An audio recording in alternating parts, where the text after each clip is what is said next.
Untuk mendukung belajar bentar, kalian bisa klik subscribe. Halo, selamat datang di Belajar Bentar. Sekarang kita akan belajar mengenai home, end, backup, dan backdown.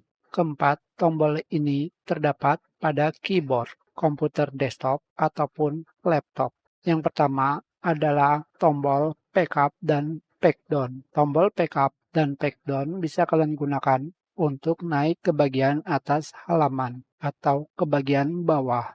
Kedua, tombol ini digunakan sebagai pengganti tombol scroll. Sekarang kita tekan tombol backdown dan kita tekan tombol backup. Seperti ini.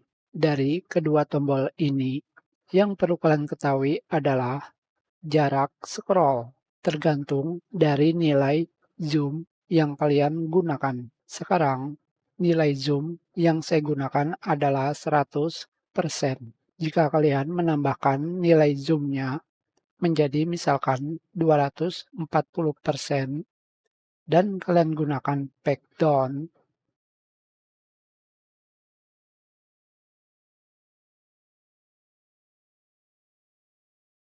jaraknya akan berbeda dengan jarak ketika kalian menggunakan nilai zoom 100%.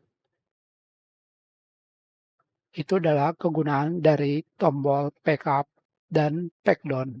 Yang berikutnya adalah tombol home dan end. Jika kalian menggunakan browser dan menggunakan tombol end, maka kalian akan langsung ke bagian paling bawah halaman website. Sedangkan jika kalian menggunakan tombol home, maka kalian akan pergi ke bagian paling atas halaman website. Sedangkan jika kalian menggunakan tombol N pada aplikasi pengolah kata, sekarang kita tekan, maka kursor kalian akan langsung pergi ke akhir baris. Sedangkan jika kalian menekan tombol Home, maka kursor kalian akan pergi ke awal baris. End Home. Sedangkan jika kalian menggabungkan tombol Ctrl dengan N, akan berada di akhir halaman, akhir baris.